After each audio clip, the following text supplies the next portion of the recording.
न मूर्ख की केतक बात है, कोट पराधी तरियारे।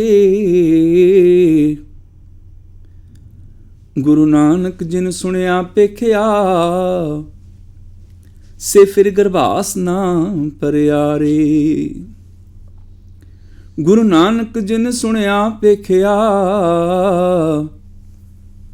से फिर गरभास ना परियारे। जगत गुरु धन धन धन धन साहिब श्री गुरु नानक देव जी महाराज पातशाह जी दे पावन मुखारबिंद तो उचारण जपजी साहिब ਦੀ ਵਿਚਾਰ ਦੇ ਨਾਲ ਅਸੀਂ ਸਾਂਝ ਪਾ ਰਹੇ ਹਾਂ। ਅੱਜ 37ਵੀਂ ਪੌੜੀ ਤੋਂ ਸ਼ੁਰੂਆਤ ਹੋਣ ਜਾ ਰਹੀ ਹੈ। ਵਿਚਾਰ ਆਰੰਭ ਕਰਨ ਤੋਂ ਪਹਿਲਾਂ ਬਹੁਤ ਹੀ ਪਿਆਰ ਸਹਿਤ ਰਸਵਨੀ ਆਵਾਜ਼ ਵਿੱਚ ਫਤਿਹ ਬੁਲਾਓ ਜੀ। ਵਾਹਿਗੁਰੂ ਜੀ ਕਾ ਖਾਲਸਾ, ਵਾਹਿਗੁਰੂ ਜੀ ਕੀ ਫਤਿਹ। ਧੰਨ ਗੁਰੂ ਨਾਨਕ ਸਾਹਿਬ ਜੀ ਨੇ ਮਨੁੱਖ ਨੂੰ ਸਚਿਆਰ ਹੋਣ ਦਾ ਉਪਦੇਸ਼ ਕੀਤਾ ਹੈ। ਕਿਵੇਂ ਸਚਿਆਰਾ ਹੋਈ ਹੈ, ਕਿਵੇਂ ਕੂੜਾ ਟੁੱਟਿਆ ਪਾਲ। ਸਚਿਆਰ ਕਿਵੇਂ ਬਣੀਏ, ਝੂਠ ਦੀ ਦੀਵਾਰ ਕਿਵੇਂ ਟੁੱਟੇ। ਇਹਦਾ ਸਾਧਨ ਹੈ ਹੁਕਮ ਰਜ਼ਾਈ ਚੱਲਣਾ ਨਾਨਕ ਲਿਖਿਆ ਨਾਲ। ਜਦੋਂ ਤੋਂ ਜਗਤ ਬਣਿਆ ਉਦੋਂ ਤੋਂ ਇਹ ਰੀਤ ਨਾਲ ਹੀ ਲਿਖੀ ਆ ਰਹੀ ਹੈ। ਉਸ ਮਾਲਕ ਦੀ ਰਜ਼ਾ ਵਿੱਚ ਚੱਲਣਾ, ਉਹਦੇ ਹੁਕਮ ਨੂੰ ਮੰਨ ਲੈਣਾ, ਉਹਦੀ ਰਜ਼ਾ ਵਿੱਚ ਰਾਜ਼ੀ ਹੋ ਜਾਣਾ। ਇਸੇ ਤਰ੍ਹਾਂ ਹੀ ਗੁਰੂ ਨਾਨਕ ਸਾਹਿਬ ਜੀ ਹੁਣ ਇਹਨਾਂ ਪੌੜੀਆਂ ਦੇ ਵਿੱਚ ਸਚਿਆਰ ਬਣਨ ਦੀਆਂ 5 ਅਵਸਥਾਵਾਂ ਦੱਸ ਰਹੇ ਨੇ। 5 ਖੰਡਾਂ ਦੀ ਵਿਚਾਰ ਅਸੀਂ ਕਰ ਰਹੇ ਹਾਂ। ਪਹਿਲਾ ਹੈ ਧਰਮ ਖੰਡ, ਮੈਨੇ ਧਰਮ ਦੀ ਅਵਸਥਾ। ਫਿਰ ਹੈ ਗਿਆਨ ਖੰਡ, ਗਿਆਨ ਦੀ ਅਵਸਥਾ। ਅੱਗੋਂ ਤੀਜੀ ਅਵਸਥਾ ਦਾ ਸਤਿਗੁਰੂ ਹੁਣ ਜ਼ਿਕਰ ਕਰ ਰਹੇ ਨੇ ਕਿ 5 ਅਵਸਥਾ ਵਿੱਚ ਮਨੁੱਖ ਸਚਿਆਰ ਬਣ ਸਕਦਾ ਹੈ। ਅੱਜ ਦੀ ਵਿਚਾਰ ਵਿੱਚ ਸਤਿਗੁਰੂ ਜੀ ਸਾਡੇ ਜੀਵਾਂ ਤੇ ਮਿਹਰਾਮਤ ਕਰ ਰਹੇ ਹਨ। ਗਿਆਨ ਖੰਡ ਮਹਿ ਗਿਆਨ ਪ੍ਰਚੰਡ। ਗਿਆਨ ਖੰਡ ਮੈਨੇ ਗਿਆਨ ਦੀ ਅਵਸਥਾ, ਖੰਡ ਮੈਨੇ ਅਵਸਥਾ। ਗਿਆਨ ਦੀ ਅਵਸਥਾ ਵਿੱਚ ਗਿਆਨ ਪ੍ਰਚੰਡ, ਗਿਆਨ ਦੀ ਬਹੁਲਤਾ ਹੋ ਜਾਂਦੀ ਹੈ। ਗਿਆਨ ਬਲਵਾਨ ਹੋ ਕੇ ਚਮਕਦਾ ਹੈ। ਗਿਆਨ ਹੀ ਗਿਆਨ ਹੁੰਦਾ ਹੈ। ਜਦੋਂ ਉਸ ਗਿਆਨ ਦੀ ਬਹੁਲਤਾ ਜ਼ਿੰਦਗੀ ਵਿੱਚ ਆਉਂਦੀ ਹੈ, ਤਿੱਥੈ ਨਾਦ ਵਿਨੋਦ ਕੋਡ ਆਨੰਦ। ਉਸ ਗਿਆਨ ਨੂੰ ਹਾਸਲ ਕਰਕੇ ਉਹ ਜਿੱਧਰ ਵੀ ਦੇਖਦਾ ਆਨੰਦ ਮਾਣਦਾ ਹੈ। ਗਿਆਨ ਉਹਨੂੰ ਖੁਸ਼ੀ ਦਿੰਦਾ ਹੈ, ਆਨੰਦ ਦਿੰਦਾ ਹੈ। ਮਨ ਨੂੰ ਅਨੇਕਾਂ ਤਰ੍ਹਾਂ ਦੇ ਰਾਗ ਸੁਣਾਈ ਦਿੰਦੇ ਨੇ, ਅਨੇਕਾਂ ਤਰ੍ਹਾਂ ਦਾ ਸੰਗੀਤ ਜਿਹਦਾ ਆਨੰਦ ਮਾਣਦਾ ਹੈ, ਅਨੇਕਾਂ ਕੌਤਕ ਤਮਾਸ਼ੇ। ਤਿੱਥੈ ਨਾਦ ਮੈਨੇ ਰਾਗ। ਫਿਰ ਉਹ ਤਰ੍ਹਾਂ ਤਰ੍ਹਾਂ ਦੇ ਰਾਗ ਮੈਨੇ ਸੁੰਦਰ ਆਵਾਜ਼ਾਂ ਨੂੰ ਸੁਣਦਾ ਹੈ। ਉਹਨੂੰ ਪੰਛੀਆਂ 'ਚੋਂ ਪ੍ਰਭੂ ਦੀ ਆਵਾਜ਼ ਸੁਣਾਈ ਦਿੰਦੀ ਹੈ। ਪਸ਼ੂਆਂ ਦੇ ਵਿੱਚੋਂ, ਪਾਣੀ ਦੇ ਕਲਕਲ ਨਾਦ ਵਿੱਚੋਂ ਉਹਨੂੰ ਰੱਬ ਦੀ ਆਵਾਜ਼ ਸੁਣਾਈ ਦਿੰਦੀ ਹੈ।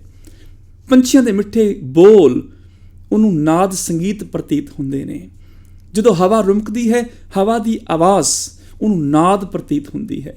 ਕੋਡ ਉਹਨੂੰ ਪੂਰੀ ਸ੍ਰਿਸ਼ਟੀ ਦੇ ਕੌਤਕ ਨਜ਼ਰ ਆਉਂਦੇ ਨੇ।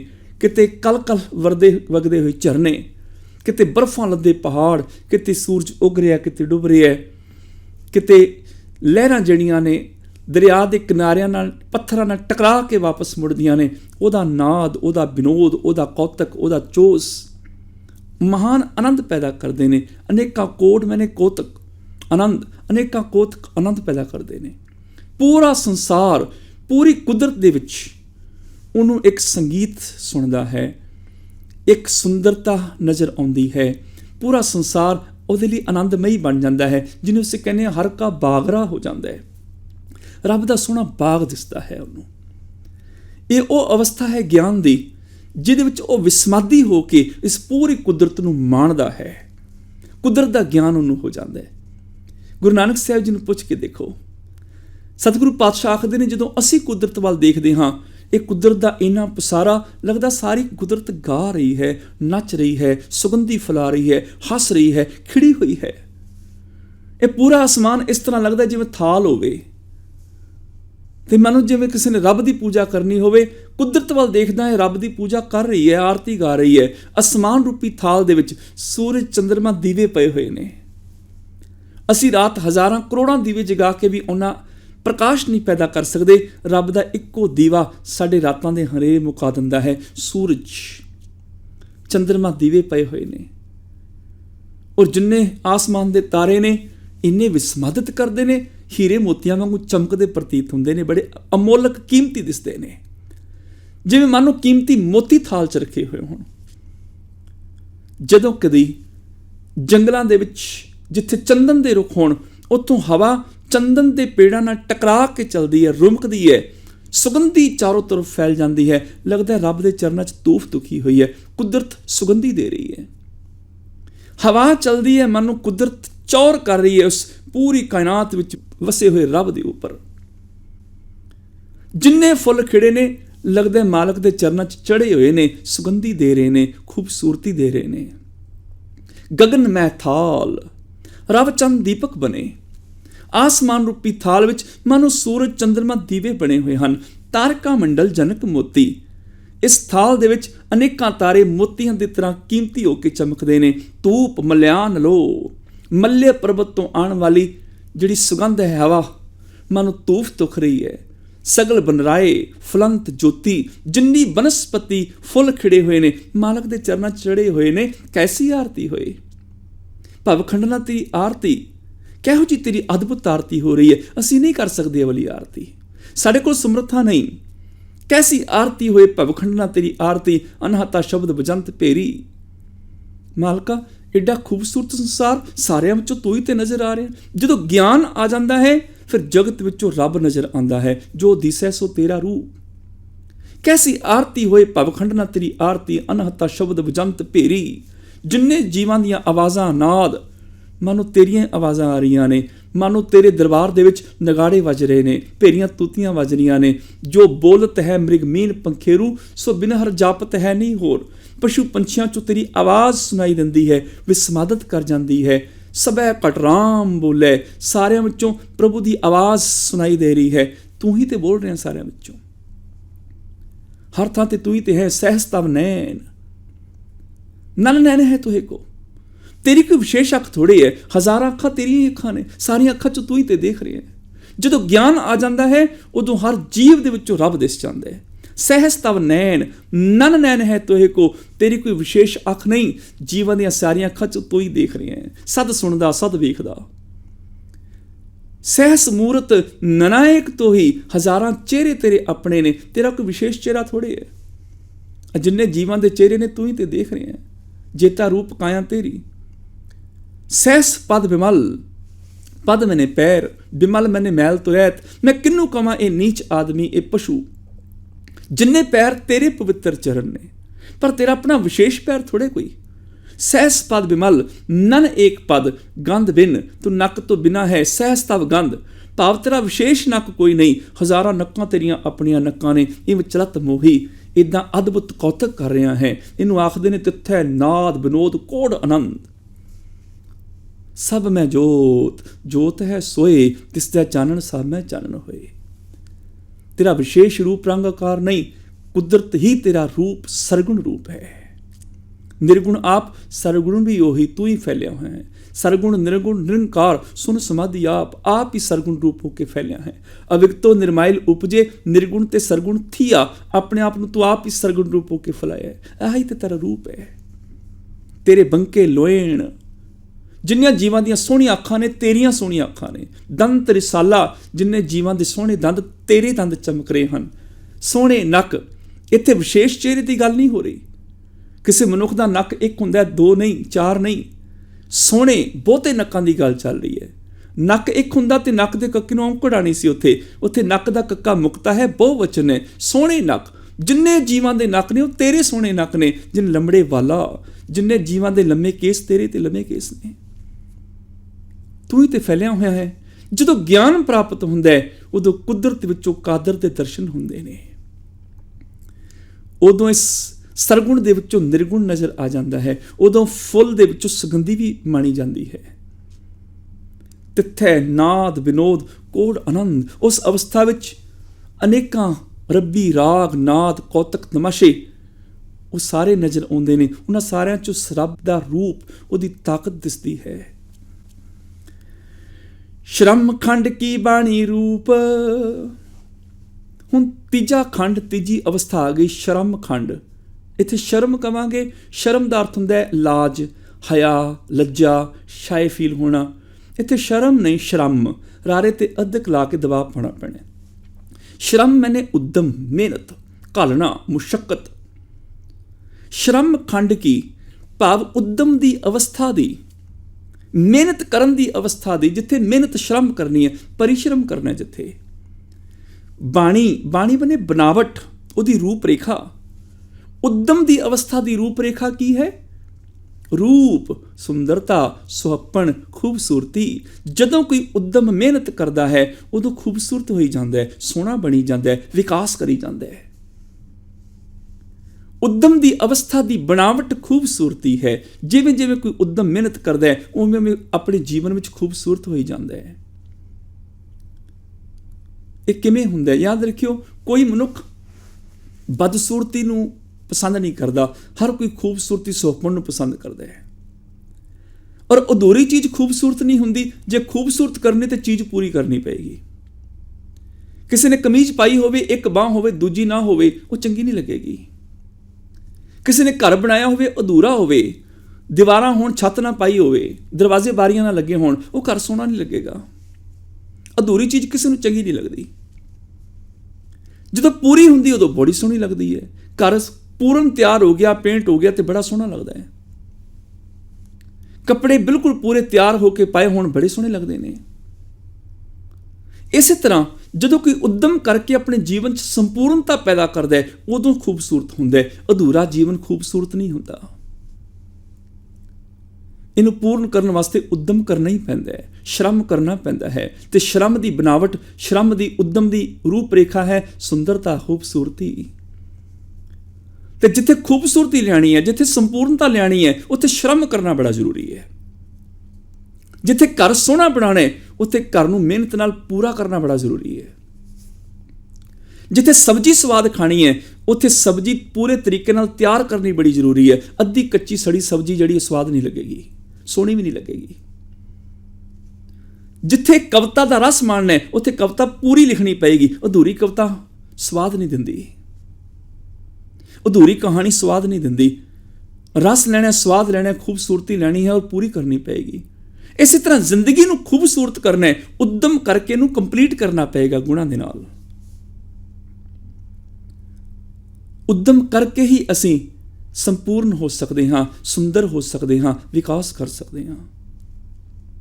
ਲੋਕ ਆਖਦੇ ਨੇ ਮੇਰਾ ਵਿਆਹ ਹੋ ਜਾਏ ਮੈਂ ਸੁਖੀ ਹੋ ਜਾਵਾਂ। ਵਿਆਹ ਹੋਣ ਨਾਲ ਕੋਈ ਸੁਖੀ ਨਹੀਂ ਹੁੰਦਾ। ਕੌਣ ਹੈ ਜਿਹੜਾ ਚਾਹਵੇ ਕਿ ਮੇਰਾ ਵਿਆਹ ਹੋ ਜਾਏ ਤੇ ਮੇਰੇ ਘਰ ਆਏ ਦਿਨ ਕਲੇਸ਼ ਖੜਾ ਹੋਵੇ, ਪਤੀ ਪਤਨੀ ਸੀ ਲੜਦੇ ਰਹੀਏ? ਕੋਈ ਲੜਨ ਵਾਸਤੇ ਵਿਆਹ ਥੋੜੇ ਕਰਾਉਂਦਾ ਹੈ। ਪਰ ਲੋਕ ਵਿਆਹ ਕਰਾ ਲੈਂਦੇ ਨੇ, ਪਤੀ ਪਤਨੀ ਲੜ ਰਹੇ ਨੇ, ਸੁੱਖ ਤੇ ਆਇਆ ਨਹੀਂ। ਹਾਂ, ਸੁੱਖ ਲਿਆਉਣ ਲਈ ਫਿਰ ਪਤੀ ਪਤਨੀ ਨੂੰ ਉਦਮ ਕਰਨਾ ਪਏਗਾ, ਮਿਹਨਤ ਕਰਨੀ ਪਏਗੀ ਕਿ ਅਸੀਂ ਆਪਸੀ ਕਿਵੇਂ ਮਿਲਵਰਤਨ ਨਾਲ ਰਹਿਣਾ ਹੈ। ਉਹ ਉਦਮ ਹੀ ਉਸ ਪਤੀ ਪਤਨੀ ਨੂੰ ਸੋਹਣਾ ਬਣਾਏਗਾ, ਉਹਦੇ ਪਰਿਵਾਰ ਨੂੰ ਖੂਬਸੂਰਤ ਕਰੇਗਾ, ਜਿਹੜਾ ਉਦਮ ਕਰਨਗੇ। ਉਹ ਆਨੰਦ ਕਾਰਜ ਦੀਆਂ 4 ਲਾਵਾਂ ਕੀ ਨੇ? 4 ਗੁਣ ਨੇ। ਉਹ 4 ਗੁਣ ਪਤੀ ਧਾਰਨ ਕਰ ਲਵੇ ਤੇ 4 ਗੁਣ ਉਹ ਪਤਨੀ ਧਾਰਨ ਕਰ ਲਵੇ, ਉਹਨਾਂ ਦਾ ਜੀਵਨ ਆਨੰਦ ਹੋ ਜਾਏਗਾ। ਤੇ ਇਹੀ ਗੁਣ ਜਿਹੜੇ ਨੇ ਆਨੰਦ ਦਾ ਬੇਸ ਨੇ, ਰੱਬੀ ਮਿਲਾਪ ਦਾ। ਇਹੀ ਗੁਣ ਮਨੁੱਖ ਅੰਦਰ ਸ਼ਾਮਲ ਹੋ ਜਾਣ, ਉਹ ਰੱਬ ਹੋ ਜਾਏਗਾ। ਜੇ ਪਤੀ 'ਚੋਂ ਗੁਣ ਆ ਗਏ, ਪਤੀ ਰੱਬ ਵਰਗਾ ਹੈ। ਪਤਨੀ 'ਚ ਗੁਣ ਆ ਗਏ, ਪਤਨੀ ਰੱਬ ਵਰਗੀ ਹੈ। ਫਿਰ ਕਿੱਥੇ ਲੜਾਈ ਹੋਏਗੀ? ਘਰਾਂ ਵਿੱਚ ਪਤੀ ਤੇ ਭੂਤਨਾ ਬਣਿਆ ਹੁੰਦਾ ਹੈ। ਨਸ਼ੇ 'ਚ ਧੋ ਕੇ ਨਾਲੀ 'ਚ ਡਿੱਗਿਆ ਹੁੰਦਾ, ਕੁੱਤੇ ਮੂੰਹ ਚਟਦੇ ਹੁੰਦੇ ਨੇ। ਤੇ ਐਸਾ ਬੰਦਾ ਰੱਬ ਥੋੜ੍ਹੇ ਹੈ ਜਿਹੜਾ ਘਰ ਆਂਦਿਆਂ ਸਾਰ ਪਤਨੀ ਨੂੰ ਮਾਰਨਾ ਸ਼ੁਰੂ ਕਰ ਦੇਵੇ, ਜ਼ੁਲਮ ਕਰੇ, ਆਂਦਿਆਂ ਬੋਤਲ ਖੋਲ ਕੇ ਬਹਿ ਜਾਏ। ਇੱਥੇ ਭੂਤਨਾ ਹੋਇਆ ਨਾ। ਪਤੀ ਦੇ ਕੁਝ ਗੁਣ ਨੇ। ਜਿਹੜੀ ਪਤਨੀ ਘਰ-ਬਾਰ ਨਾ ਸੰਭਾਲ ਸਕੇ, ਆਂਦਿਆਂ ਨੂੰ ਲੜਾਈ ਕਰੇ, ਗੱਲ ਪੈ ਜਾਏ, ਉਹ ਚੁੜੈਲ ਹੋ ਸਕਦੀ ਹੈ, ਉਹ ਰੱਬ ਥੋੜ੍ਹੀ ਹੋ ਸਕਦੀ ਹੈ। ਜਿਸ ਦਿਨ ਪਤੀ 'ਚ ਰੱਬ ਵਾਲੇ ਗੁਣ ਹੋਣਗੇ, ਜਿਸ ਦਿਨ ਪਤਨੀ 'ਚ ਦੇਵੀਆਂ ਵਾਲੇ ਗੁਣ ਹੋਣਗੇ, ਜਿਸ ਘਰ ਵਿੱਚ ਰੱਬ ਹੋਏਗਾ, ਦੇਵੀ ਹੋਏਗੀ, ਉਹ ਘਰ ਤੇ ਮੰਦਿਰ ਹੋਏਗਾ, ਗੁਰਦੁਆਰਾ ਹੋਏਗਾ, ਧਰਮ ਸਥਾਨ ਹੋਏਗਾ। ਪਤੀ ਦਾ ਮਤਲਬ ਪਤ ਪਲੱਸ ਈ। ਪਤ ਮੈਨੇ ਇੱਜ਼ਤ, ਈ ਮੈਨੇ ਮਾਲਕ। ਪਤੀ ਮੈਨੇ ਇੱਜ਼ਤ ਦਾ ਮਾਲਕ। ਉਹ ਬੇਇੱਜ਼ਤੀ ਦਾ ਮਾਲਕ ਨਾ ਹੋਵੇ, ਨਸ਼ੇ 'ਚ ਧੋ ਕੇ ਪਿਆ ਹੋਵੇ ਤੇ ਬੇਇੱਜ਼ਤੀ ਦਾ ਮਾਲਕ ਹੈ। ਇੱਜ਼ਤ ਦਾ ਮਾਲਕ ਹੋਵੇ, ਇੱਜ਼ਤ ਬਣਾ ਕੇ ਰੱਖੇ। ਕਿਉਂਕਿ ਜਿਹਦੇ ਕੋਲ ਪਤ ਨਹੀਂ, ਸਮਾਜ ਵਿੱਚ ਉਹਦੇ ਕੋਲੋਂ ਕੋਈ ਸਲਾਹ ਵੀ ਨਹੀਂ ਲੈਂਦਾ, ਉਹਨੂੰ ਪੰਚਾਇਤ ਵਿੱਚ ਵੀ ਨਹੀਂ ਕੁਛ ਪੁੱਛਦੇ। ਉਹਦੇ ਕੋਲ ਇੱਜ਼ਤ ਹੋਵੇ, ਉਹ ਇੱਜ਼ਤ ਬਣਾ ਕੇ ਰੱਖੇ। ਪਤਨੀ ਪਤ ਪਲੱਸ ਨੀ, ਇੱਜ਼ਤ ਦਾ ਸਰੂਪ ਹੋਵੇ। ਉਹਦੇ ਕੋਲ ਸਹਿਣਸ਼ੀਲਤਾ, ਨਿਮਰਤਾ, ਮਿਠਾਸ ਵਰਗੇ ਗੁਣ ਹੋਣ, ਉਹ ਘਰ ਦੀ ਇੱਜ਼ਤ ਨੂੰ ਬੰਨ੍ਹ ਕੇ ਰੱਖ ਸਕੇ, ਫਿਰ ਪਤਨੀ ਹੈ। ਤੇ ਜਿਸ ਘਰ ਵਿੱਚ ਪਤੀ ਭੂਤਨਾ ਬਣਿਆ ਹੋਵੇ, ਪਤਨੀ ਚੁੜੇਲ ਬਣੀ ਹੋਵੇ, ਉਹ ਘਰ ਤੇ ਨਰਕ ਹੈ ਨਾ। ਤੇ ਜਿਸ ਘਰ ਵਿੱਚ ਪਤੀ ਪਰਮੇਸ਼ਰ ਹੋ ਜਾਏ, ਅਖਵਾਏ ਨਾ ਬਣ ਕੇ ਦਿਖਾਏ, ਉਹਦੇ 'ਚ ਪਰਮੇਸ਼ਰ ਵਾਲੇ ਗੁਣ ਹੋਣ, ਦਇਆ ਹੋਵੇ, ਧੀਰਜ ਹੋਵੇ, ਖਿਮਾ ਹੋਵੇ, ਆਪਣੀ ਪਤਨੀ ਦੇ ਗੁਨਾਹ ਮੁਆਫ ਕਰ ਸਕਣ ਦਾ ਜਿਗਰਾ ਹੋਵੇ, ਬਖਸ਼ਿੰਦ ਹੋਵੇ। ਘਰ ਵਿੱਚ ਪਤਨੀ ਚੁੜੈਲ ਨਾ ਹੋਵੇ, ਦੇਵੀ ਹੋਵੇ, ਉਹਦੇ 'ਚ ਦੇਵੀਆਂ ਵਾਲੇ ਗੁਣ ਹੋਣ, ਨਿਮਰਤਾ ਹੋਵੇ, ਮਿੱਠੀ ਜ਼ੁਬਾਨ ਹੋਵੇ, ਸਹਿਨਸ਼ੀਲਤਾ ਹੋਵੇ, ਸਬਰ ਸੰਤੋਖ ਹੋਵੇ।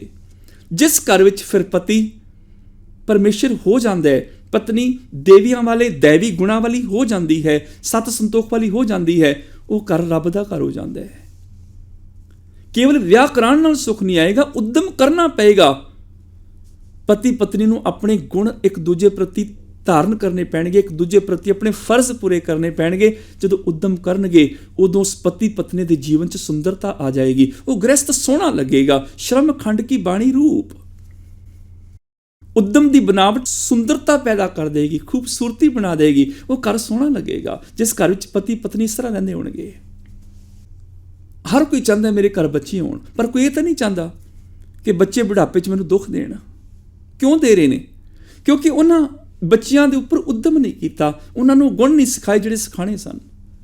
ਬਚਪਨ ਤੋਂ ਉਹਨਾਂ ਦੀ ਬੋਲ ਬਾਣੀ ਸ਼ਬਦਾਵਲੀ ਮਿੱਠੀ ਰੱਖਣੀ ਸੀ, ਉਹਨਾਂ ਦਾ ਲਹਿਜਾ ਦਰਮਿਆਨਾ ਰੱਖਣਾ ਸੀ, ਉਹਨਾਂ ਦਾ ਖਾਣ ਪਹਿਰਾਨ ਇਸ ਤਰ੍ਹਾਂ ਦਾ ਰੱਖਣਾ ਸੀ ਕਿ ਤਲੀਆਂ ਖੱਟੀਆਂ ਚੀਜ਼ਾਂ ਤੋਂ ਦੂਰ ਰਹਿਣ, ਨਸ਼ਿਆਂ ਤੋਂ ਦੂਰ ਰਹਿਣ। ਤੇ ਜਿਸ ਘਰ ਵਿੱਚ ਮਾਪਿਓ ਖੁਦ ਨਸ਼ੇ ਕਰਦੇ ਹੋਣ, ਬੱਚੇ ਕਿਵੇਂ ਦੂਰ ਰਹਿਣਗੇ? ਉਹ ਬੱਚੇ ਦੁੱਖ ਦੇਣਗੇ ਨਾ। ਫਿਰ ਜਿੱਥੇ ਬੱਚਿਆਂ ਨੂੰ ਝੂਠ ਬੋਲਣਾ ਸਿਖਾਇਆ ਜਾਂਦਾ ਹੋਵੇ, ਕੋਈ ਦਰਵਾਜ਼ੇ ਤੇ ਆਏ ਤੇ ਪਿਓ ਕਹੇ ਬੱਚੇ ਨੂੰ ਕਿ ਅੰਕਲ ਨੂੰ ਜਾ ਕੇ ਕਹਿ ਦੇ ਪਾਪਾ ਘਰ ਨਹੀਂ, ਤੇ ਬੱਚਾ ਜਾ ਕੇ ਕਹਿ ਦੇਵੇ ਮੇਰੇ ਪਾਪਾ ਕਹਿੰਦੇ ਨੇ ਉਹ ਘਰ ਨਹੀਂ, ਪਿਓ ਤੇ ਫੜਿਆ ਗਿਆ ਨਾ, ਬਾਅਦ 'ਚ ਬੱਚੇ ਦੀ ਸ਼ਾਮਤ ਆ ਜਾਂਦੀ ਹੈ। ਫਿਰ ਉਹਨੂੰ ਝੂਠ ਬੋਲਣਾ ਸਿਖਾਉਂਦੇ ਆ। ਇੱਦਾਂ ਥੋੜ੍ਹੇ ਕਹੀਦਾ ਵੀ ਪਾਪਾ ਕਹਿੰਦੇ ਨੇ ਘਰ ਨਹੀਂ ਆ, ਸਿੱਧਾ ਕਹੀਦਾ ਪਾਪਾ ਘਰ ਨਹੀਂ। ਤੇ ਅਸੀਂ ਸਿਖਾਇਆ। ਜੇ ਸੱਚ ਬੋਲਣ ਦਾ ਉਦਮ ਕੀਤਾ ਹੁੰਦਾ, ਬੱਚੇ ਵੀ ਖੂਬਸੂਰਤ ਹੁੰਦੇ। ਅਸੀਂ ਤੇ ਗਾਲਾਂ ਕੱਢਣੀਆਂ ਸਿਖਾਉਂਦੇ ਹਾਂ। ਚੱਲ ਚਾਚੇ ਨੂੰ ਗਾਲ ਕੱਢ ਕੇ ਦਿਖਾ। ਮਿੱਠੇ ਬੋਲ ਕਦੋਂ ਸਿਖਾਏ ਨੇ? ਹਾਂ, ਉਦਮ ਕਰਾਂਗੇ ਬੱਚਿਆਂ ਦੇ ਉੱਪਰ, ਮਿਹਨਤ ਕਰਕੇ ਗੁਣ ਸਿਖਾਵਾਂਗੇ, ਤੇ ਉਹ ਬੱਚੇ ਸੁੰਦਰ ਹੋ ਕੇ ਸਾਡੀ ਕਿਉਂ ਨਹੀਂ ਸੇਵਾ ਕਰਨਗੇ, ਸਾਡੀ ਕਿਉਂ ਨਹੀਂ ਪਾਲਣਾ ਕਰਨਗੇ? ਹਰ ਕੋਈ ਚਾਹੁੰਦਾ ਮੇਰੇ ਘਰ ਨੂੰਹ ਆਵੇ, ਪਰ ਕੋਈ ਇਹ ਤਾਂ ਨਹੀਂ ਚਾਹੁੰਦਾ ਕਿ ਨੂੰਹ ਆ ਕੇ ਕਲੇਸ਼ ਖੜੀ ਕਰੇ। ਉਹਦੇ ਲਈ ਸਾਨੂੰ ਦੇਖਣਾ ਪਏਗਾ ਵੀ ਨੂੰਹ ਕਿੱਦਾਂ ਦੀ ਲੈ ਕੇ ਆਣੀ ਹੈ, ਸਾਡੇ 'ਚ ਕਿੱਦਾਂ ਦੇ ਗੁਣ ਨੇ, ਉਹਦੇ 'ਚ ਕਿੱਦਾਂ ਦੇ ਗੁਣ ਹੋਣੇ ਚਾਹੀਦੇ ਨੇ, ਮੈਚ ਕਰ ਜਾਣ। ਪਰ ਜਦੋਂ ਪੈਸਾ ਦੇਖਣਾ, ਇੰਨਾ ਦਾਜ ਲੈ ਕੇ ਆਏਗੀ, ਕਰੈਕਟਰ ਦੇਖਿਆ ਨਾ ਹੋਵੇ, ਉਹਦਾ ਸੁਭਾਅ ਦੇਖਿਆ ਨਾ ਹੋਵੇ, ਫਿਰ ਤਾਂ ਇੱਦਾਂ ਹੀ ਹੋਣਾ ਨਾ। ਅਸੀਂ ਤਾਂ ਪੈਸਾ ਪਾਲਦੇ ਹਾਂ, ਗੁਣ ਤੇ ਕੋਈ ਵਿਰਲਾ ਦੇਖਦਾ ਧੀ 'ਚੋਂ ਕਿ ਕਿੱਦਾਂ ਦੇ ਗੁਣ ਵਾਲੀ ਬੱਚੀ ਸਾਡੇ ਘਰ ਆਵੇ, ਸਾਡਾ ਘਰ ਸੋਹਣਾ ਬਣ ਜਾਏ। ਸ਼ਰਮ ਖੰਡ ਕੀ ਬਾਣੀ ਰੂਪ, ਉਦਮ ਕਰਨਾ ਪੈਣਾ ਤਾਂ ਜਾ ਕੇ ਗੱਲ ਬਣੇਗੀ, ਨਹੀਂ ਤੇ ਗੱਲ ਨਹੀਂ ਬਣੇਗੀ। ਉਦਮ ਕੀਤਿਆਂ ਗੱਲ ਬਣਦੀ ਹੈ। ਸ਼ਰਮ ਖੰਡ ਕੀ ਬਾਣੀ ਰੂਪ, ਜਿੱਥੇ ਵੀ ਵਿਕਾਸ ਕਰਨਾ ਹੈ ਉਦਮ ਬਹੁਤ ਜ਼ਰੂਰੀ ਹੈ। ਜਿਹਨੇ ਸਚਿਆਰ ਬਣਨਾ ਹੈ ਉਹਨੂੰ ਉਦਮ ਕਰਨਾ ਪਏਗਾ। ਇਹ ਨਹੀਂ ਹੋ ਸਕਦਾ ਮੈਂ ਝੂਠ ਬੋਲ ਕੇ ਸਚਿਆਰ ਬਣ ਜਾਵਾਂ, ਲੋਕਾਂ ਦੀਆਂ ਜੇਬਾਂ ਵੀ ਕੱਟਾਂ ਤੇ ਮੈਂ ਕਹਾਂ ਮੈਂ ਬੜਾ ਵੱਡਾ ਧਰਮੀ ਹਾਂ। ਉਹਦੇ ਲਈ ਮੈਨੂੰ ਉਦਮ ਕਰਨਾ ਪਏਗਾ, ਇਮਾਨਦਾਰੀ ਸਿੱਖਣੀ ਪਏਗੀ, ਸੱਚ ਬੋਲਣਾ ਸਿੱਖਣਾ ਪਏਗਾ, ਪ੍ਰੇਮ ਜ਼ਿੰਦਗੀ 'ਚ ਪ੍ਰਗਟ ਕਰਨਾ ਪਏਗਾ, ਸ਼ੁਭ ਗੁਣ ਲਿਆਣੇ ਪੈਣਗੇ। ਉਦਮ ਕਰਾਂਗਾ, ਖੂਬਸੂਰਤ ਲੱਗਾਂਗਾ, ਸੋਹਣਾ ਲੱਗਾਂਗਾ, ਚੰਗੇ ਗੁਣ ਹੋਣਗੇ, ਸੋਹਣਾ ਲੱਗਾਂਗਾ। ਕ੍ਰੋਧ ਕਰਾਂਗਾ, ਸੜਿਆ ਮੂੰਹ ਲੱਗੇਗਾ। ਹੱਸ ਕੇ ਖੁਸ਼ੀ ਦੇ ਨਾਲ ਕਿਸੇ ਨੂੰ ਬੁਲਾਵਾਂਗਾ, ਚਿਹਰਾ ਖਿੜਿਆ ਲੱਗੇਗਾ। ਇਹ ਮੇਰੇ ਤੇ ਨਿਰਭਰ ਹੈ, ਮੈਂ ਕਿੱਦਾਂ ਦਾ ਆਪਣੇ ਆਪ ਨੂੰ ਬਣਾਉਣਾ ਹੈ। ਇਸ ਕਰਕੇ ਸਾਰੇ ਖੂਬਸੂਰਤ ਲੋਕ ਅੱਛੇ ਨਹੀਂ ਹੁੰਦੇ, ਪਰ ਸਾਰੇ ਅੱਛੇ ਲੋਕ ਬੜੇ ਖੂਬਸੂਰਤ ਲੱਗਦੇ ਨੇ। ਬੁੱਢੀ ਦਾਦੀ ਮਾਂ ਮੱਥੇ ਤੇ ਚੂੜੀਆਂ ਪਈਆਂ ਹੋਣ, ਜਦੋਂ ਹੱਸ ਕੇ ਬੁਲਾ ਕੇ ਗਲੇ ਨਾਲ ਲਾਉਂਦੀ ਹੈ, ਰੱਬ ਵਰਗੀ ਲੱਗਦੀ ਹੈ, ਸੋਹਣੀ ਲੱਗਦੀ ਹੈ। ਤੇ ਕਈ ਸੋਹਣੇ ਸੋਹਣੇ ਕੱਪੜੇ ਪਾ ਕੇ, ਪਰਫਿਊਮ ਲਗਾ ਕੇ ਇੱਦਾਂ ਤੁਰੇ ਜਾਂਦੇ ਜਿਵੇਂ ਕ੍ਰਿਸਮਸ ਟਰੀ ਤੁਰਿਆ ਜਾਂਦਾ ਹੁੰਦਾ, ਖੂਬ ਸਜੇ ਹੋਏ, ਪਰ ਅੰਦਰ ਨਫ਼ਰਤ ਦੀ ਬਦਬੂ, ਈਰਖਾ ਦੀ ਦੁਰਗੰਧ, ਨਿੰਦਿਆ ਚੁਗਲੀ ਦੀ ਬਦਬੂ। ਉਹ ਸੋਹਣੇ ਨਹੀਂ ਲੱਗਦੇ। ਕੋਈ ਨੈਣਨਕਸ਼ ਕੱਪੜਿਆਂ ਨਾਲ ਸੋਹਣਾ ਨਹੀਂ ਹੁੰਦਾ, ਗੁਣਾਂ ਨਾਲ ਸੋਹਣਾ ਬਣਿਆ ਜਾਂਦਾ ਹੈ। ਸਹੀ ਸੁੰਦਰ ਸੋਹਣੇ ਸਾਧ ਸੰਗਤ ਜਿਹਨੇ ਬਹਿਣੇ, ਜਿਨ੍ਹਾਂ ਦਾ ਬਹਿਣ ਖਲੋਣ ਚੰਗੇ ਲੋਕਾਂ ਗੁਰਮੁਖਾਂ ਨਾਲ ਹੋ ਜਾਏ, ਉਹਦੇ ਗੁਣ ਧਾਰਨ ਕਰ ਲੈਣ, ਉਹ ਸੋਹਣੇ ਲੱਗਣ ਲੱਗ ਜਾਂਦੇ ਨੇ। ਗੁਣ ਸਾਨੂੰ ਸੋਹਣੇ ਬਣਾਉਂਦੇ ਨੇ। ਸ਼ਰਮ ਖੰਡ ਕੀ ਬਾਣੀ ਰੂਪ, ਕੋਈ ਉਦਮ ਕਰੇ, ਉਦਮ ਕਰਕੇ ਗੁਣਾਂ ਨੂੰ ਧਾਰਨ ਕਰ ਲਵੇ, ਤੇ ਇਹਦੀ ਬਣਾਵਟ ਜੀਵਨ ਨੂੰ ਖੂਬਸੂਰਤ ਕਰ ਦਿੰਦੀ ਹੈ, ਜੀਵਨ ਸੋਹਣਾ ਬਣਾ ਦਿੰਦੀ ਹੈ। ਤਿੱਥੈ ਘਾੜਤ ਘੜੀਐ ਬਹੁਤ ਅਨੂਪ, ਉਸ ਅਵਸਥਾ ਵਿੱਚ ਬੜੀ ਸੁੰਦਰ ਘਾੜਤ ਘੜੀ ਜਾਂਦੀ ਹੈ। ਅਨੂਪ ਘਾੜਤ, ਅਨੂਪ ਮੈਨੇ ਅਨ ਪਲੱਸ ਊਪ, ਊਪ ਮੈਨੇ ਉਪਮਾ, ਅਨ ਊਪ ਮੈਨੇ, ਜਿੱਥੇ ਉਪਮਾ ਹੀ ਨਾ ਕੀਤੀ ਜਾ ਸਕੇ। ਅਦਭੁਤ, ਅਸਚਰਜ, ਵਿਸਮਾਦਿਤ, ਆਨੰਦਿਤ, ਹੈਰਾਨੀਜਨਕ। ਉਸ ਅਵਸਥਾ ਵਿੱਚ ਉਹ ਉਪਮਾ ਜਿਹਦਾ ਬਿਆਨ ਨਾ ਕੀਤਾ ਜਾ ਸਕੇ, ਤਿੱਥੇ ਘਾੜਤ ਘੜੀ ਹੈ ਬਹੁਤ ਅਨੂਪ। ਜਦੋਂ ਕਿ ਉਦਮ ਕਰਕੇ ਜ਼ਿੰਦਗੀ ਨੂੰ ਬਦਲਦਾ ਹੈ, ਖੂਬਸੂਰਤ ਹੋ ਜਾਂਦਾ ਹੈ। ਉਦਮ ਕਰਨਾ ਪੈਣਾ ਹੈ, ਬਿਨਾਂ ਉਦਮ ਕੀਤਿਆਂ ਗੱਲ ਨਹੀਂ ਬਣਨੀ। ਭਾਈ ਮਤੀ ਦਾਸ ਜੀ ਕਿੱਡੇ ਖੂਬਸੂਰਤ ਲੱਗਦੇ ਨੇ, ਛੋਟੇ ਸਾਹਿਬਜ਼ਾਦੇ ਕਿੱਡੇ ਖੂਬਸੂਰਤ ਲੱਗਦੇ ਨੇ। ਉਹਨਾਂ ਨੇ ਸੱਚ ਤੇ ਪਹਿਰਾ ਦਿੱਤਾ, ਸੱਚ ਨੂੰ ਗੁਣ ਬਣਾਇਆ, ਸੱਚ ਦੇ ਪ੍ਰਤੀ ਉਦਮ ਕੀਤਾ, ਦ੍ਰਿੜਤਾ, ਸਿੱਧਕ ਆਪਣੇ ਜੀਵਨ 'ਚ ਲੈ ਕੇ ਆਏ। ਅੱਜ ਸੋਹਣੇ ਲੱਗਦੇ ਨੇ ਸਾਨੂੰ। ਪਰ ਜੇ ਅਸੀਂ ਉਹਨਾਂ ਵਾਲੀ ਮਹਾਨਤਾ ਲੈਣੀ ਚਾਹੀਏ ਕਿ ਉਹਨਾਂ ਜੇ ਆਪਣਾ ਸ਼ੀਸ਼ ਕੁਰਬਾਨ ਕੀਤਾ ਹੈ, ਮਤੀ ਦਾਸ ਜੀ ਨੇ ਆਰੇ ਨਾਲ 2 ਟੁਕੜੇ ਕਰਾਏ ਨੇ, ਤੇ ਮੈਂ ਕਿਸੇ ਸ਼ਹੀਦ ਦੇ ਖੂਨ ਨੂੰ ਉਂਗਲ ਲਾ ਕੇ ਕਹਾਂ ਹੁਣ ਮੈਂ ਵੀ ਸ਼ਹੀਦ ਖਵਾਵਾਂ, ਮੈਨੂੰ ਵੀ ਖੂਨ ਲੱਗਿਆ, ਨਹੀਂ, ਮੈਨੂੰ ਉਹਨਾਂ ਵਾਲੇ ਕਰਮ ਕਰਨੇ ਪੈਣਗੇ ਸ਼ੁਭ, ਤਾਂ ਮੈਂ ਸ਼ਹੀਦ ਖਵਾਵਾਂਗਾ। ਕੁਰਬਾਨੀ ਦੇਣੀ ਪਏਗੀ, ਆਪਾਂ ਮਿਟਾਉਣਾ ਪਏਗਾ, ਸਮਾਜ ਲਈ ਕੁਝ ਕਰਨਾ ਪਏਗਾ, ਕੁਝ ਕਰਕੇ ਜਾਵਾਂਗਾ। ਸਮਾਜ ਦੇ ਇਤਿਹਾਸ ਵਿੱਚ ਮੈਂ ਵੀ ਸੋਹਣਾ ਲੱਗਾਂਗਾ, ਮੇਰਾ ਨਾਮ ਵੀ ਸੋਨੇ ਦੇ ਅੱਖਰਾਂ 'ਚ ਲਿਖਿਆ ਜਾਏਗਾ। ਉਹ ਅਵਸਥਾ ਐਸੀ ਹੋਏਗੀ ਜਿੱਥੇ ਉਪਮਾ ਨਹੀਂ ਫਿਰ ਕੀਤੀ ਜਾ ਸਕਦੀ। ਲੋਕ ਕਵਿਸ਼ਰੀ ਵਾਰਾਂ ਢਾਡੀਆਂ ਇਤਿਹਾਸ ਗਾਣਗੇ, ਪਰ ਅੰਤ ਥੋੜ੍ਹੇ ਪੈ ਸਕਦਾ। ਫਿਰ ਉਦਮ ਕਰਕੇ ਸ਼ੁਭ ਗੁਣਾਂ ਨੂੰ ਧਾਰਨ ਕਰਾਂਗੇ ਤੇ ਇਹ ਸ਼ੁਭ ਗੁਣ ਸਾਨੂੰ ਸੁੰਦਰ ਬਣਾ ਦਿੰਦੇ ਹਨ। ਉਹ ਅਵਸਥਾ ਜਿਹਦੀ ਅਵਸਥਾ ਦੱਸੀ ਨਹੀਂ ਜਾ ਸਕਦੀ, ਉਪਮਾ ਦੱਸੀ ਨਹੀਂ ਜਾ ਸਕਦੀ। ਤਾਕੀਆਂ ਗੱਲਾਂ ਕਥੀਆਂ ਨਾ ਜਾਹੇ, ਉਸ ਅਵਸਥਾ ਦੀਆਂ ਗੱਲਾਂ ਕਥੀਆਂ ਨਹੀਂ ਜਾ ਸਕਦੀਆਂ। ਸ਼ਰਮ ਖੰਡ ਦੇ ਵਿੱਚ ਕਿੰਨਾ ਰੂਪ, ਕਿੰਨਾ ਸੁਹੱਪਣ ਆ ਜਾਂਦਾ ਹੈ। ਕੌਣ ਉਸ ਸੁੰਦਰਤਾ ਨੂੰ ਬਿਆਨ ਕਰੇ। ਮੰਨੇ ਕੀ ਗਤ ਕਹੀ ਨਾ ਜਾਏ। ਜਿਹੜਾ ਉਸ ਗੁਰੂ ਦੇ ਗਿਆਨ ਨੂੰ ਮੰਨ ਕੇ ਉਦਮ ਕਰਦਾ ਹੈ, ਮਿਹਨਤ ਵਿੱਚ ਕਰਕੇ ਪੂਰੀਆਂ ਕਰਦਾ ਹੈ, ਉਹਦੀ ਅਵਸਥਾ ਦੱਸੀ ਨਹੀਂ ਜਾ ਸਕਦੀ। ਜੇ ਕੋ ਕਹੈ ਪਿਛੇ ਪਛੁਤਾਏ, ਉਹ ਵਾਲੀ ਤੋਂ ਕਿੱਥੇ ਵੀ ਆ ਗਈ। ਮੰਨੇ ਕੀ ਗਤ ਕਹੀ ਨਾ ਜਾਏ, ਉੱਥੇ ਹੈ ਜੇ ਕੋ ਕਹੈ ਪਿਛੇ ਪਛਤਾਏ।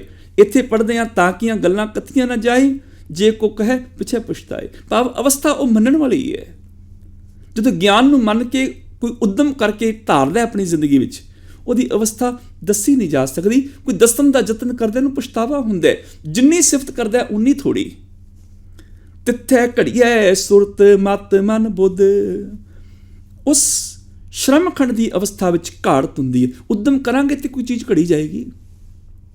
ਜਦੋਂ ਕੋਈ ਚੀਜ਼ ਘੜੀ ਜਾਂਦੀ, ਕੀ ਘੜਿਆ ਜਾਂਦਾ ਹੈ? ਉਸ ਅਵਸਥਾ ਵਿੱਚ ਸੁਰਤ ਘੜੀ ਜਾਂਦੀ ਹੈ, ਮਤ ਘੜੀ ਜਾਂਦੀ ਹੈ, ਮਨ ਘੜਿਆ ਜਾਂਦਾ ਹੈ, ਬੁੱਧੀ ਘੜੀ ਜਾਂਦੀ ਹੈ। ਮਨ ਵਿਚਾਰਾਂ ਦਾ ਸੰਗ੍ਰਹਿ ਹੈ, ਵਿਚਾਰ ਸੋਹਣੇ ਘੜੇ ਜਾਂਦੇ ਨੇ। ਬੁੱਧੀ ਪਰਖ ਵਾਲੀ ਹੈ, ਪਰਖ ਵਾਲੀ ਬੁੱਧੀ ਘੜੀ ਜਾਂਦੀ ਹੈ। ਆ ਸੱਚ, ਆ ਝੂਠ। ਮਤ ਸਾਡੀ ਸੋਚ ਘੜੀ ਜਾਂਦੀ ਹੈ, ਸਾਡੀ ਸੋਚ ਨਿਰਭਉ ਤੇ ਨਿਰਵੈਰ ਹੋ ਜਾਂਦੀ ਹੈ, ਕਿਸੇ ਬਾਰੇ ਅਸੀਂ ਬੁਰਾ ਨਹੀਂ ਸੋਚਦੇ। ਸਾਡੀ ਸੁਰਤ ਘੜੀ ਜਾਂਦੀ ਹੈ, ਸਾਨੂੰ ਸੋਝੀ ਆ ਜਾਂਦੀ ਹੈ। ਉਸ ਅਵਸਥਾ ਵਿੱਚ ਸੁਰਤ ਘੜੀ ਜਾਂਦੀ ਹੈ, ਮਤ ਘੜੀ ਜਾਂਦੀ ਹੈ, ਮਤ ਸ਼ੁਭ ਹੋ ਜਾਂਦੀ, ਭਲੇ ਵਾਲੀ ਹੋ ਜਾਂਦੀ ਹੈ। ਜਿਹੜਾ ਮਨੁੱਖ ਕਿਸੇ ਦਾ ਭਲਾ ਨਾ ਸੋਚ ਸਕੇ, ਉਹਦੀ ਅਰਦਾਸ ਝੂਠੀ ਹੈ। ਜਿਹੜਾ ਦੂਜੇ ਦਾ ਭਲਾ ਨਾ ਸੋਚ ਸਕੇ, ਅਰਦਾਸ ਝੂਠੀ ਹੈ। ਫਕੀਰ ਆਖਦੇ ਆਪਣੇ ਚੇਲਿਆਂ ਨੂੰ ਕਿ ਜੋ ਅੱਜ ਅਸੀਂ ਭਜਨ ਬੰਦਗੀ ਕੀਤੀ, ਅੱਜ ਸਾਰੇ ਮਿਲ ਕੇ ਪ੍ਰਾਰਥਨਾ ਕਰੋ ਕਿ ਇਹਦਾ ਫਲ ਪੂਰੀ ਦੁਨੀਆ ਨੂੰ ਮਿਲ ਜਾਏ, ਸਾਰੀ ਦੁਨੀਆ ਸੁਖੀ ਤੇ ਸ਼ਾਂਤ ਹੋ ਜਾਏ। ਇੱਕ ਚੇਲਾ ਹੱਥ ਖੜਾ ਕਰਕੇ ਆਖਦਾ, ਫਕੀਰ ਜੀ ਮੈਨੂੰ ਥੋੜੀ ਰਿਆਇਤ ਦੇ ਦਿਓ। ਪੁੱਛਿਆ, ਦੱਸ ਕਾਹਦੀ ਰਿਆਇਤ? ਕਹਿਣ ਲੱਗਾ, ਮੈਂ ਅਰਦਾਸ ਕਰਾਂਗਾ ਮੇਰੀ ਭਜਨ ਬੰਦਗੀ ਪੂਜਾ ਪਾਠ ਦਾ ਫਲ ਪੂਰੀ ਦੁਨੀਆ ਨੂੰ ਮਿਲ ਜਾਏ, ਸਾਰੀ ਦੁਨੀਆ ਸ਼ਾਂਤ ਹੋ ਜਾਏ, ਪਰ ਇਹਦਾ ਫਲ ਮੇਰੇ ਗਵਾਂਢੀ ਨੂੰ ਨਹੀਂ ਮਿਲਣਾ ਚਾਹੀਦਾ, ਉਹ ਚੰਗਾ ਨਹੀਂ ਹੈ। ਮੇਰੀ ਭਜਨ ਬੰਦਗੀ ਦਾ ਫਲ ਕਾਲੇ ਚੋਰ ਡਾਕੂ ਲੁਟੇਰੇ ਨੂੰ ਦੇ ਦਿਓ, ਕੋਈ ਪਰਵਾਹ ਨਹੀਂ, ਮੇਰੇ ਗਵਾਂਢੀ ਨੂੰ ਨਹੀਂ ਦੇਣਾ ਚਾਹੀਦਾ, ਬਸ ਉਹ ਚੰਗਾ ਨਹੀਂ ਹੈ। ਫਕੀਰ ਹੱਸ ਪਿਆ, ਕਹਿਣ ਲੱਗਾ, ਤੂੰ ਗੱਲ ਹੀ ਉੱਕ ਗਿਆ। ਹੁਣ ਤੂੰ ਇਹ ਅਰਦਾਸ ਕਰ, ਮੇਰੀ ਭਜਨ ਬੰਦਗੀ ਦਾ ਫਲ ਦੁਨੀਆ 'ਚ ਕਿਸੇ ਨੂੰ ਨਾ ਮਿਲੇ, ਸਿਰਫ ਮੇਰੇ ਗਵਾਂਢੀ ਨੂੰ ਮਿਲੇ, ਉਹ ਸੁਖੀ ਤੇ ਸ਼ਾਂਤ ਹੋ ਜਾਏ। ਤੇ ਜਿਹੜਾ ਬੰਦਾ ਗਵਾਂਢੀ ਦਾ ਭਲਾ ਨਹੀਂ ਚਾਹ ਸਕਦਾ, ਉਹਦੀ ਅਰਦਾਸ ਝੂਠੀ, ਦੁਨੀਆ ਦਾ ਭਲਾ ਕਿਵੇਂ ਚਾਹੇਗਾ? ਕਿਉਂਕਿ ਅਰਦਾਸ ਵਿੱਚ ਤੇ ਇਹ ਕਹਿਣਾ ਪੈਂਦਾ ਹੈ, ਨਾਨਕ ਨਾਮ ਚੜ੍ਹਦੀ ਕਲਾ, ਤੇਰੇ ਭਾਣੇ ਸਰਬੱਤ ਦਾ ਭਲਾ। ਜਿਹੜਾ ਗਵਾਂਢੀ ਦਾ ਨਾ ਸੋਚ ਸਕੇ, ਸਰਬੱਤ ਦਾ ਕੀ ਸੋਚੇਗਾ? ਧਰਮੀ ਤੇ ਸਰਬੱਤ ਦਾ ਭਲਾ ਸੋਚਦਾ ਹੈ। ਜਗਤ ਜਲੰਦਾ ਰੱਖ ਲੈ, ਆਪਣੀ ਕਿਰਪਾ ਧਾਰ, ਪੂਰੀ ਦੁਨੀਆ ਨੂੰ ਬਚਾ ਲੈ ਤੂੰ। ਸੁਰਤ ਘੜੀ ਜਾਂਦੀ ਹੈ, ਮਤ ਸੋਚ ਉੱਚੀ ਹੋ ਜਾਂਦੀ ਹੈ, ਸਰਬੱਤ ਦੇ ਭਲੇ ਵਾਲੀ ਸੋਚ ਬਣ ਜਾਂਦੀ ਹੈ, ਮਨ ਦੇ ਵਿਚਾਰ ਸ਼ੁਭ ਹੋ ਜਾਂਦੇ ਨੇ, ਬੁੱਧੀ ਘੜੀ ਜਾਂਦੀ ਹੈ। ਤਿੱਥੇ ਘੜੀਐ ਸੁਰਾਂ ਸਿੱਧਾਂ ਕੀ ਸੁਧ। ਉਸ ਸ਼ਰਮ ਦੀ ਅਵਸਥਾ ਦੇ ਵਿੱਚ ਐਸੀ ਸੋਚ ਘੜੀ ਜਾਂਦੀ ਹੈ ਕਿ ਸੁਰ, ਦੇਵੀ ਦੇਵਤੇ, ਸਿੱਧ, ਪੁੱਗੇ ਹੋਏ ਜੋਗੀ ਉਹਨਾਂ ਦੀ ਸੁੱਧ, ਉਹਨਾਂ ਦੀ ਅਸਲੀਅਤ ਪਤਾ ਲੱਗ ਜਾਂਦੀ ਹੈ, ਉਹ ਕਿੱਥੇ ਖੜੇ ਨੇ ਤੇ ਮੇਰਾ ਗੁਰੂ ਮੈਨੂੰ ਕਿੰਨਾ ਮਹਾਨ ਕਰ ਦਿੰਦਾ ਹੈ। ਇਸ ਗੱਲ ਦੀ ਸਮਝ ਆ ਜਾਂਦੀ ਹੈ। ਆਂਦੀ ਉਹਨੂੰ ਹੈ ਜਿਹੜਾ ਗੁਰੂ ਦੇ ਗਿਆਨ ਦੇ ਵਿੱਚ ਆਪਣੇ ਆਪ ਨੂੰ ਕੱਢ ਕੇ, ਉੱਦਮ ਕਰਕੇ ਕੱਢ ਲੈਂਦਾ ਹੈ। ਉਹ ਸੱਚਿਆਰ ਦੀ ਅਵਸਥਾ ਤੱਕ ਪਹੁੰਚਣਾ ਸ਼ੁਰੂ ਹੋ ਜਾਂਦਾ ਹੈ। ਸ਼ਰਮਖੰਡ ਦੀ ਅਵਸਥਾ ਤੋਂ ਬਾਅਦ ਅਗਲੀ ਅਵਸਥਾ ਦਾ ਜ਼ਿਕਰ ਗੁਰੂ ਜੀ ਅਗਲੀ ਪੌੜੀ 'ਚ ਕਰਨਗੇ। ਹੋਈਆਂ ਭੁੱਲਾਂ ਖਿਮਾ। ਫਤਿਹ ਬੁਲਾਓ ਜੀ। ਵਾਹਿਗੁਰੂ ਜੀ ਕਾ ਖਾਲਸਾ, ਵਾਹਿਗੁਰੂ ਜੀ ਕੀ ਫਤਿਹ।